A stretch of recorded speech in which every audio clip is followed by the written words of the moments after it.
Hello friends, easy learning वे के YouTube channel पर आपका स्वागत है।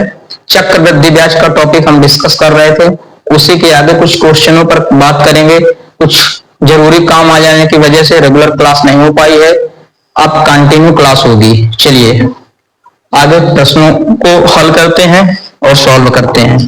पहला क्वेश्चन है 5% वार्षिक ब्याज की दर से 3/4 वर्ष का चक्रवृद्धि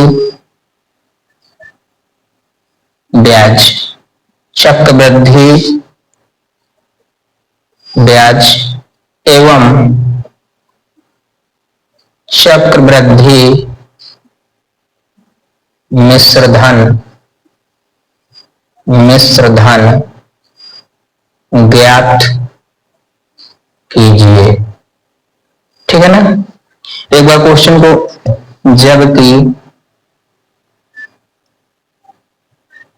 ब्याज प्रति तिमाही है या देय हो, जैसा भी दिया है। चलिए अब देखिए इस प्रश्न को अच्छे से पहले समझते हैं क्या क्या दिया हुआ है। 3200 रुपए का 5%, ये जो 3200 है ये तो मूलधन है ना। तो P बराबर हो गया 3200, अच्छे से समझना। 3200 रुपए हो गया, 5% ये दर हो गई, R बराबर 5%। ठीक है, 3/4 ये समय हो गया, 3/4 वर्ष। और क्या दिया हुआ है? और कुछ नहीं दिया हुआ है, ज्ञात करना है ब्याज। ठीक है ना, ब्याज का मतलब CI, कंपाउंड इंटरेस्ट, और ज्ञात करना है मिश्र धन मतलब अमाउंट। चलिए क्वेश्चन सूत्र वही एक था अपना, कौन था?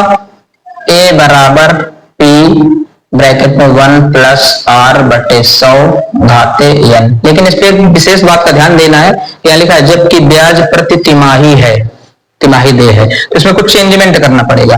जैसे दर है तो दर में 5/4, 4 का भाग दे देंगे तो ये वार्षिक बन जाएगी। ठीक है ना, क्या बन जाएगी? वार्षिक बन जाएगी, 4 का डिवाइड कर दिया।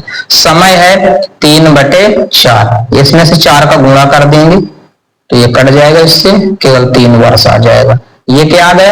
ये वार्षिक में समय आ गया, ये भी दर वार्षिक में बन गई। यहां तक क्लियर हो गया? ऐसा क्यों किया गया? क्योंकि तिमाही है, एक वर्ष में से 4 तिमाही होती है। एक वर्ष है उसमें 3 के 4 महीने बनेंगे, है ना, वापस एक वर्ष बन जाएगा। तो ये भी चेंज हो गया, मतलब चेंज 2 जगह केवल हुआ, एक दर पे हुआ, एक समय पे हुआ। ठीक है ना। अब यही सूत्र लगाते हैं, इस पे वैल्यू रख देते हैं। चलिए ए तो ज्ञात करना है, तो ए बराबर P दिया है 3200 ब्रैकेट में 1 प्लस दर कितना है? 5/4, 5/4, और 100 भी होता है, ये देखो 100 है तो 100 का गुणा कर दिए। चलो ब्रैकेट बंद किया। N का मतलब कहाँ N दिया हुआ है? 3 वर्ष, ये 3 वर्ष हो गए। चलिए इसी का कैलकुलेशन करना है। ए बराबर 3200 ब्रैकेट में 5 से 100 को काटेंगे तो कट जाएगा, कितनी बार कटेगा? 20 बार। 5 दूनी 10, अगर इसको काटेंगे यहाँ तो 2 आ जाएगा, 20 हो जाएगा। 20 को 4 से गुणा होगा तो 20 को 80, इसमें लासा लेंगे तो 80 का नाम 80, 80 81, 81/80। 81/80 लिखना है कितनी बार? जितनी घात लगी है उतनी बार लिखा जाता है, जितनी घात लगी है उतनी बार लिखा जाता है। ठीक है बच्चों, आगे बढ़ते हैं। यहां से देखिए ए बराबर 3200 ये हो गया, गुणे ऊपर 81 लिखना है, नीचे 80 लिखना है, ऊपर 81 लिखना है, नीचे 80 लिखना, ऊपर 81 लिखना है, नीचे 80 लिखना है। कट कर दीजिए, ऊपर से 2 जीरो, नीचे से भी 2 जीरो। 8 से इसको काटेंगे, 8 1 कम 8, 8 6 को 32, यहाँ 4 आ गया। 4 से इसको काट दीजिए, 4 दूनी 8, यहाँ पर 2 आ गया। कुछ और रह गया? नहीं रह गया, सही है ना, छूट तो नहीं रहा। 81 81 3 बार है और 160 नीचे है ना। 81 गुणे 81 गुणे 81 और नीचे 80 गुणे 2 मतलब 160 आ जाएगा, है ना।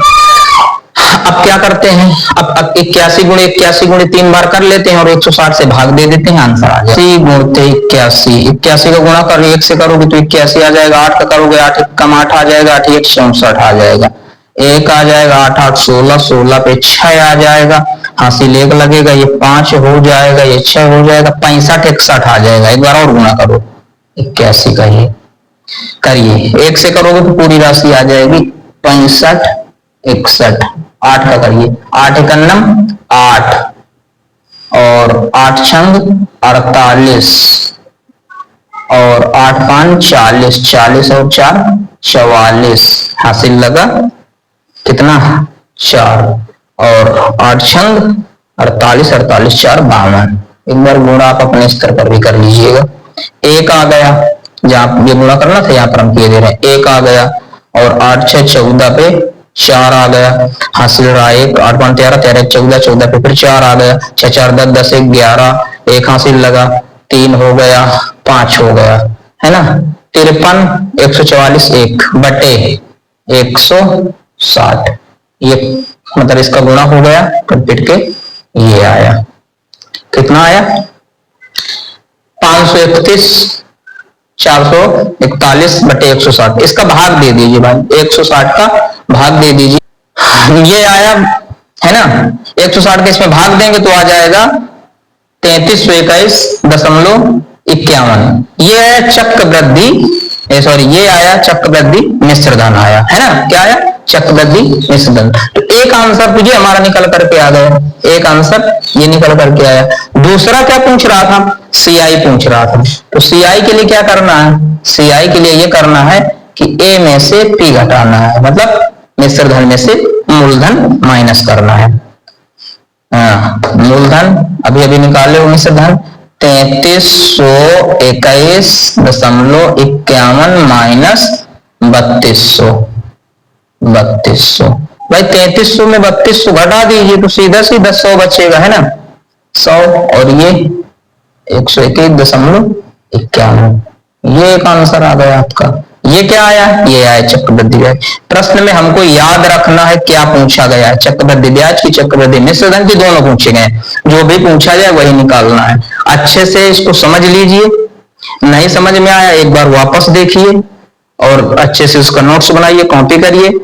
विशेष बात इस प्रश्न में यह है कि ये तिमाही दिया हुआ है, तिमाही में से चेंजमेंट किया गया। क्या चेंजमेंट किया गया है, दर को 4 से डिवाइड किया गया है और समय में 4 से मल्टीप्लाई किया गया है, ये विशेष बात है ना। चलिए इसको जल्दी से कॉपी करिए, आगे बढ़ते हैं। हो गया, चलो इसको साफ कर दें। किस धन का मिश्र धन 3 वर्ष में 5% वार्षिक ब्याज की दर से 9261 रुपए हो जाएगा। इसमें जो महत्वपूर्ण बात है, इसमें पहचानना है क्या क्या दिया हुआ है ना। अभी तक होता था मूलधन दे देता था, समय दे देता था, दर दे देता था, क्वेश्चन लग जाता था। इसमें किस धन का, इसमें धन ज्ञात करना है, कौन सा धन, मूलधन ज्ञात करना है कि मिश्र धन, मूलधन ज्ञात करना है। पता कैसे चलेगा कि मूलधन ही ज्ञात करना है, देखो ये कह रहा है 5% वार्षिक ब्याज की दर से इतने रुपए हो जाएगा। क्या लिखा है, हो जाएगा, मतलब कोई धन था उसमें 3 वर्ष तक दिया गया, 5% का उसमें वार्षिक ब्याज लगा, तब वो धन जो था वो इतना हो गया। इसका मतलब जो था वो मूलधन था, ये जो बढ़ गया हो गया ये मिश्र धन है, ठीक है ना। ये जो बढ़ गया ये क्या है, मिश्र धन है। किस दर पर बढ़ा, 5% की दर पर से, समय कितना रहा 3 वर्ष का, तो वो धन पता करना है कि वो धन कितना दिया गया था, है ना। ये जो बढ़ करके मिला, ये ब्याज नहीं, ये मिश्र धन मिला है, ठीक है ना। कह रहा है मिश्र धन 3 वर्ष में, साफ साफ कह रहा है मिश्र धन 3 वर्ष में 5% वार्षिक ब्याज की दर से इतना हो जाएगा। कह नहीं रहा ये जो बढ़ा ये मिश्र धन है। तो देखिए इसमें क्या क्या है, इधर से समझिए। इसमें ए बराबर दिया हुआ है आपका 9261 मतलब 9261 और एन बराबर दिया है 3 वर्ष, अच्छा, और आर बराबर दिया है 5% और पी बराबर है क्वेश्चन मार्क। किस धन का, तो यही प्रिंसिपल वैल्यू बताना है। चलिए क्या करना है, सूत्र लगाते हैं, सूत्र होता है ए बराबर पी ब्रैकेट में 1 प्लस आर बटे 100 घाते n, सबके मान रख दीजिए और हल करते हैं। ए का मान दिया हुआ है 9261 बराबर पी ज्ञात करना है, 1 प्लस दर कितना है 5 बटे 100 घाते कितने वर्ष 3 वर्ष। इसको कट करिए और यहाँ पर लिखिए 9261 बराबर पी, 5 से इसको 5 दूनी 10, यहाँ 2 आ जाएगा तो 20 हो जाएगा, 20 कम 20, 20 21 बटे 20 लिखना है, जितनी घात लगी है उतनी बार। कितनी घात लगी है बच्चों 3 घात लगी है। अच्छा यहां से मान p का बताना है, ये वैल्यू हर में है, बराबर के इस तरफ आएंगे तो गुणे में आ जाएंगे, ये वैल्यू अंश में है इधर आएंगे तो बटे में आ जाएंगे। मीन्स p बराबर अगर हम लिखें, मतलब यहां पर हम लिख दिया 9261 और वहां से 21 आया 3 बार तो वो यहां आ गया, और यहां से 10 20 गया तो ये ऊपर आ गया, ठीक। और उधर रहा p, कट करो है 21 3 बार गुणा करोगे आप, 21 का 3 बार गुणा करोगे तो ये भी आ जाएगा 9261, करके देख लीजिएगा आ जाएगा। और इसका भी कर लीजिए, इसका अगर गुणा करेंगे तो आ जाएगा 8 2 2 2 3 बार 8 और 000 बराबर p। तो ये वैल्यू सेम है तो ये कट गई, अर्थात जो मूलधन निकल के आया वो कितना निकल करके आया 8000 रुपए। कितना आया 8000 रुपए, ये निकल करके आएगा, ठीक है ना। इसको एक बार पढ़िए अच्छे से, इस पॉइंट को बहुत सिंपल लिखा हुआ है, किस धन का मिश्र धन, साफ साफ कह मिश्र धन 3 वर्ष में 5% वार्षिक ब्याज की दर से इतना हो जाएगा। तो मिश्र धन दिया है, मूलधन बताना है। बड़ा सिंपल सवाल है, अच्छा सवाल है, ऐसे ही प्रश्न परीक्षाओं में पूछे जाते हैं कंफ्यूज करने वाले। चलिए आगे बढ़ते हैं, इसको फटाक से लिख लीजिए। ज्ञात कीजिए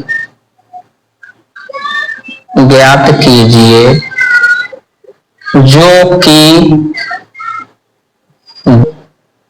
वार्षिक ब्याज की दर 3 वर्ष में 2662 रुपए हो जाएगा।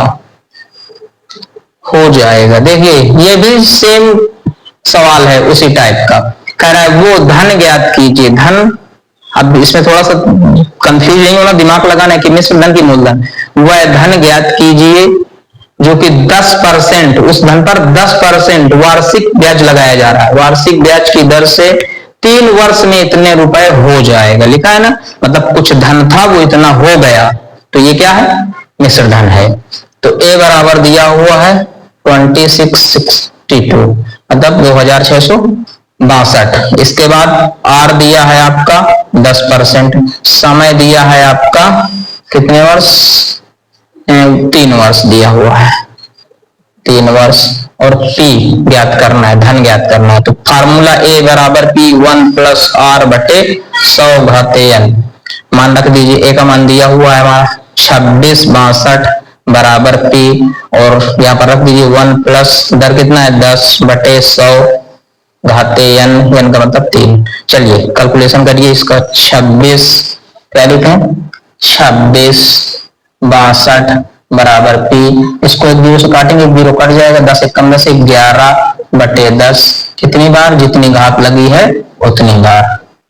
चलिए पी का मान बताना है, सबको ट्रांसफर करो, 2662 गुणे 10 गुणे 10 गुणे 10 बटे 11 गुणे 11 गुणे 11 बराबर पी, ठीक।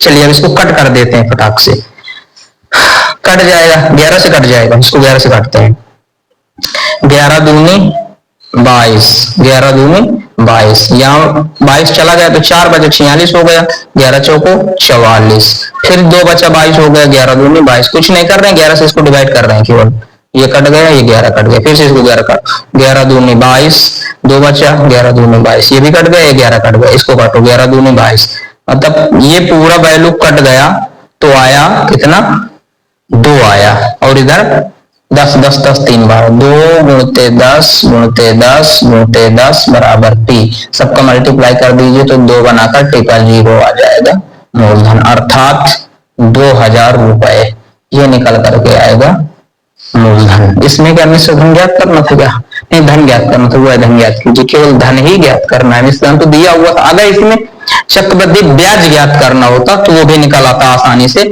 चक्रवृद्धि ब्याज बराबर हम लगा देते a माइनस पी, और अमाउंट में से मिश्र धन में से मूलधन लेस कर देते, आ जाता। क्लियर? अच्छा सवाल है। चलिए आगे बढ़ते हैं। कितने समय में, क्या लिखा है, कितने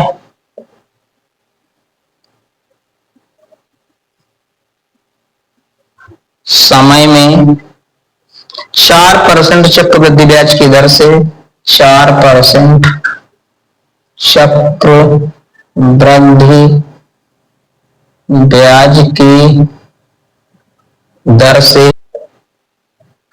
मिश्र धन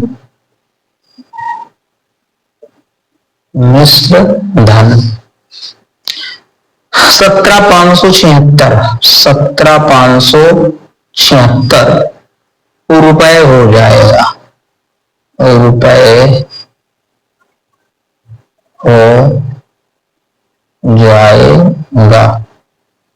क्या ज्ञात करना है? साफ साफ लिखा है कितने समय में, मतलब समय ज्ञात करना है। देखिए क्या क्या दिया है, R बराबर 4%, ठीक है, और चक्रवृद्धि ब्याज की दर से इतने का मिश्र धन, इतने का मिश्र धन, इतना मतलब ये मिश्र धन है और वो मूलधन है, इस मूलधन का ये मिश्र धन है, तो मूलधन 15,625। मूलधन कम होगा, मिश्र धन ज्यादा होगा, स्वाभाविक सी बात है। अब 17,576 हो जाएगा। क्लियर? क्या ज्ञात करना है? n ज्ञात करना है। लगाइए वही सूत्र, एक ही सूत्र है, a बराबर P1 + R बटे 100 घाते n। सबके मान रखिए। a का मान अमाउंट 17,576 और बराबर p का मान है 15,625, कोष्टक में 1 प्लस दर कितना दिया हुआ है 4 बटे 100 इंटू n। इसको थोड़ा सा कट कर दी, ये वैल्यू यहाँ पक्षांतर करेंगे तो इसके साथ मल्टीप्लाई में तो बटे में आ जाएगी, मतलब 17 कितना था, 17,576 था, उल्टा लिख दिया 17,576, 17,576 और ये इधर आएगा 15,625, ठीक है ना, और इक्वल टू ब्रैकेट के अंदर इसको काटेंगे 25 आ जाएगा, 25 एक कम 25 एक 26 है ना, 25 चौको 100, ये पूरा 100 कटा तो यहाँ 25 आ गया, 25 एक कम 25, 25 एक 26 बटे 25। कितनी बार नहीं पता है, ऊपर लगाओ n पावर, भाई पता नहीं कितनी बार करना है तो उसको नहीं करेंगे, वहीं पर छोड़ देंगे। अब इसको एक चैप्टर पढ़ाया था, याद हो अगर आपको, घातांक। इसी घातांक से इसको तोड़ेंगे, अभाज्य गुणनखंड करेंगे, इसके करेंगे और इसके करेंगे, है ना। तो अगर आप अभाज्य गुणनखंड करते हैं तो उससे ये पता चल जाएगा कि ये कितने बार इस घात चढ़ाई जाए, किस छोटे नंबर पर कितनी घात चढ़ाई जाए, और इसमें पता चल जाएगा किस छोटे नंबर पर कितनी घात चढ़ाई जाए। ये हम पढ़ा चुके हैं, ये आपका होमवर्क है, इसको आप करेंगे, बाकी हम बताए दे रहे हैं होगा क्या। अगर हम 17,576 को तोड़ेंगे तो 26 बार टूटेगा, 26 के फॉर्म में टूटेगा, और ये टूटेगा 15 के फॉर्म में, है नहीं, सॉरी 15 नहीं, 25 के फॉर्म में टूटेगा। कितने के फॉर्म में टूटेगा? 25 के फॉर्म में टूटेगा। कितनी बार टूटेगा? अगर हम 3 बार गुणा कर देते हैं, 26 26 26, तो आ जाएगा 17,576, है ना, और 25 25 25 अगर 3 बार कर देते हैं तो आ जाएगा 15,625, टूट गया। अब इसमें क्या बताना चाहते हैं, आधार समान है, दोनों पक्षों के आधार समान है, ये आधार है ये घात है, ये आधार है ये घात है। अगर आधार समान होते हैं तो गणित का रूल ये कहता है कि घातें भी समान होती हैं, तो लिख देंगे यहां पर दोनों पक्षों में घातों की तुलना करने पर, कंपेयर करने पर, जब घातों की तुलना करेंगे तो इधर घात है n और उधर है 3, तो n का मान निकल करके आएगा 3, मीन्स 3 वर्ष। कितना लगेगा, कितने समय में? 3 वर्ष का समय लगेगा, यही इसका राइट आंसर हो जाएगा, ठीक है ना। ये चीज बता चुके हैं, आप इसको निकालिएगा क्या करके। दोस्तों अगर वीडियो अच्छा लग रहा है तो इसको लाइक करिए, चैनल को सब्सक्राइब करिए, कमेंट करके बताइए जो समस्याएं हैं। अच्छा, क्लास किसी कारणवश से नहीं हो पाती है, लेकिन अब क्लास हो रही है, रेगुलर होगी। और सिलेबस की जहां तक बात है तो वीडियो अभी छोटे छोटे बन रहे हैं, कम बन रहे हैं। जैसे ही समय निकलता है तो जून में या लास्ट मई में 28-29 से, या फिर शुरुआत जून में पहले सप्ताह से ही कम से कम 2 से 3 वीडियो इसके डालने लगेंगे, लंबे लंबे, कम से कम 40 मिनट 50 मिनट का ड्यूरेशन होगा टाइम का, जिससे आपका जल्दी कवर हो जाए और महत्वपूर्ण चीजें मिलेंगी सब। ठीक है, धन्यवाद, थैंक यू।